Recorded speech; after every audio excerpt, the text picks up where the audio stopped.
Hello students, hope you are doing great. So आज की video है एफएमजीई स्टूडेंट्स, जो फॉरेन मेडिकल ग्रेजुएट स्टूडेंट्स हैं एमबीबीएस के, उनकी रियलिटी इंडिया में क्या रियलिटी है। जब आप +2 के बाद जब आप नीट एग्ज़ाम देते हैं, कई बच्चों का नहीं हो पाता है अनलकीली।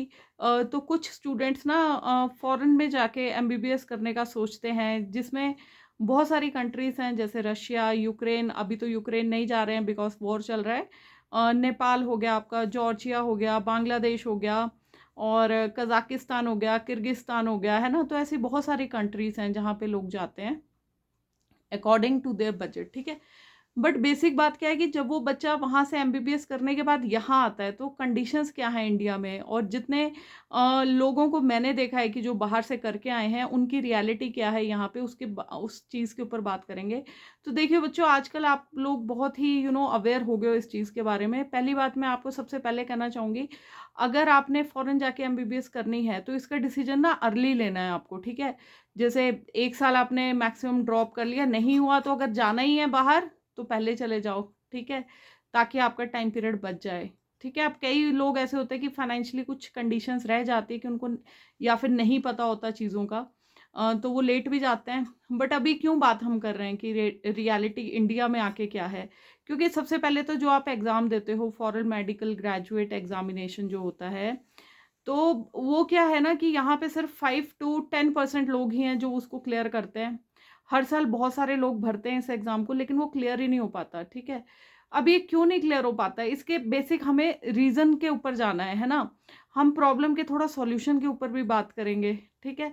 क्यों नहीं क्लियर हो पाता, क्योंकि आप जैसे फ़ॉरेन में जब आप कोई भी चीज़ कर रहे हो या फिर पढ़ाई कर रहे हो या फिर जब आप पेशेंट्स देख रहे हो, ठीक है, तो जब आपने ये एग्ज़ाम देने आना है ना, तो अगर आप एज़ फ्रेशर ही आओगे वहाँ से, ठीक है, कि बिना किसी तैयारी के कि हाँ यार, कुछ बच्चे होते हैं जो हार्ड वर्किंग होते हैं, वो उनको पता है, रियलिटी उनको पता है कि हाँ यार, जब हमने इंडिया आना है तो हमें मतलब यहाँ पे आके फाइट करना है, दोबारा अपना जो पैसा लगाया है उसको हमने वापस भी लेना है, उसी के बाद हम अर्न करना शुरू होंगे।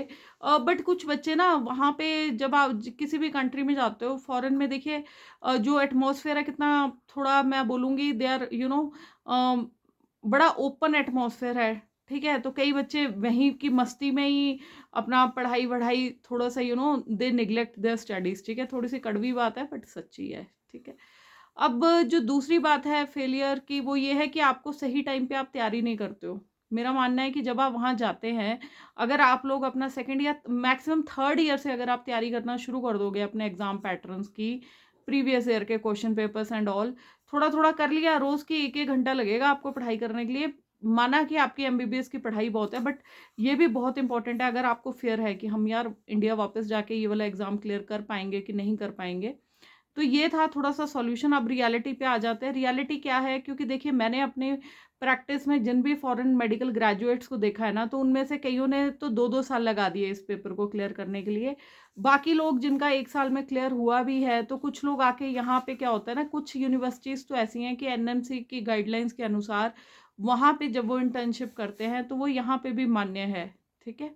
बट कुछ यूनिवर्सिटीज़ ऐसी हैं कि वहाँ की इंटर्नशिप मान्य नहीं होती अगर आपने इंडिया में प्रैक्टिस करनी है, तो इंडिया में आपको आके आपको इंटर्नशिप के लिए अप्लाई करना पड़ता है। और जब आपको 1 साल की इंटर्नशिप आपकी हो जाती है, उसके बाद आपका फिर ये एग्ज़ाम होता है फॉरेन मेडिकल ग्रेजुएट एग्ज़ाम, जो कि अभी स्पेकुलेशंस भी चल रही हैं कि नेक्स्ट एग्ज़ाम में बदलने वाला है, ठीक है। तो इससे नेक्स्ट एग्ज़ाम में बदल जाएगा, कुछ बच्चे तो इसी से घबरा रहे हैं। भाई वो तो आपके लिए ही नहीं है, वो सभी के लिए होगा ना, जो बच्चे इंडिया से भी कर रहे हैं उनके लिए भी नेक्स्ट आ जाएगा फिर, ठीक है। वो सभी को क्लियर करना पड़ेगा, तो एक तरह से आप लोगों के लिए बेनिफिट की बात है कि सारे एक ही लेवल पे आ जाएंगे। And having said that, coming back to the main point की रियलिटी क्या है, कुछ लोगों का 1 साल की तैयारी में foreign medical graduate examination clear हो जाता है। और ये एग्ज़ाम क्लियर करने के बाद आप किसी भी जैसे जो भी मेडिकल ग्रेजुएट इंडिया का पास आउट है ना, वही सारी अपॉर्चुनिटीज़ आपके पास खुल जाती हैं, चाहे वो आपकी गवर्नमेंट सर्विसेज हों। क्योंकि मैंने खुद देखा है कि कुछ लोग रशिया से करके आए हुए थे, कुछ लोग चाइना से करके आए हुए थे, उनको हमने गवर्नमेंट सर्विस में काम करते हुए देखा है। और जब आप गवर्नमेंट सर्विस में, चाहे स्टेट की हो चाहे सेंटर की जॉब है, उसके भी जब जो हमारा मैंडेटरी पीरियड होता है, ठीक है, वो हर स्टेट का अलग अलग रहता है। सेंटर में जो मैंडेटरी पीरियड है वो 5 ईयर्स है पीजी करने के लिए जाने का, कुछ स्टेट्स में 5 है, कुछ में 3 है। तो ये डिपेंड करता है आप किस स्टेट में काम कर रहे हैं। तो वो जब आप एग्ज़ाम इतना मैंडेटरी अपना सर्विस कर लोगे, उसके बाद आप पीजी भी यहाँ से कर सकते हो, ठीक है? पीजी कर लिया, उसके बाद फिर से अपॉर्चुनिटीज़ खुल गई। इवन जब आपका फॉरेन मेडिकल ग्रेजुएट ये वाला जो एग्ज़ाम हो जाएगा, तो उसके बाद भी आपके आगे ऑप्शंस खुल जाते हैं। जो बड़े-बड़े हॉस्पिटल्स हैं, एमएनसी हॉस्पिटल्स हैं, मल्टीनेशनल कॉर्पोरेट हॉस्पिटल्स हैं, यहाँ पे भी आप जॉब आराम से कर सकते हो। रही सैलरी की बात, तो सैलरी आप अगर स्टेट सर्विस या सेंट्रल में जाते हो तो सेम सर्विस आपकी सैलरी रहने वाली है, कि जो कि आपकी इधर उधर जो भी मैं बोलूँगी वहाँ पे जो आपके एमबीबीएस जो करके कर रहे हैं, इंडिया से कर रहे हैं, तो सेम सैलरी है आपकी, ठीक है? तो ऐसा नहीं है कि फॉरेन मेडिकल ग्रेजुएट्स दर दर भटक रहे हैं या क्या है। वो देखिए, वो तो अब वही बात है कि जिसका क्लियर हो गया, अब क्लियर करना तो आप लोगों के हाथ में है ना। आप लोग ये सोच के बैठ जाओगे कि भैया हम वहाँ जा रहे हैं, वापस आएँगे, कैसे होगा, कैसे नहीं होगा, तो सब हो जाता है। बट ये है कि अगर ये सोच के जाओगे कि मौज-मस्ती में 5 साल फ़ॉरेन में बिताने हैं और उसके बाद यहाँ आके देखा जाएगा, वैसे एटीट्यूड से जाओगे तो चीज़ें मुश्किल रहेंगी। अगर इस एटीट्यूड से जाओगे कि यार 3rd ईयर से हमें तैयारी करनी ही करनी है, 3rd ईयर, फाइनल ईयर हमें अच्छे से इस एग्ज़ाम के लिए देना ही देना है, साथ में पढ़ाई भी कंटिन्यू करनी है, तो ऐसे ही बच्चे 5 टू 10% ऐसे बच्चों का हो जाता है, ऐसा नहीं है। ये परसेंटेज इंक्रीज़ करना आप लोगों के हाथ में ही है। जितने फॉरेन मेडिकल ग्रेजुएट बच्चे देख रहे हैं, मुझे इन चीज़ों के बारे में नहीं पता था जब मैंने बीडीएस अपना ऑप्ट करा था। मुझे पता होता या मेरे घर वालों के पास पैसे होते, हमारे पास पैसे भी नहीं थे, फाइनेंशियल रिस्ट्रिक्शंस थी, और इस वजह से भी मैं नहीं जा पाई हूँ। बट मैंने अपने करियर में देखी हैं बहुत ऐसे लोग। कोई नहीं पूछता है जब आप मेडिकल सर्विस में आ जाते हो कि यार आपने एमबीबीएस चाइना से करी है या कहाँ से करी है।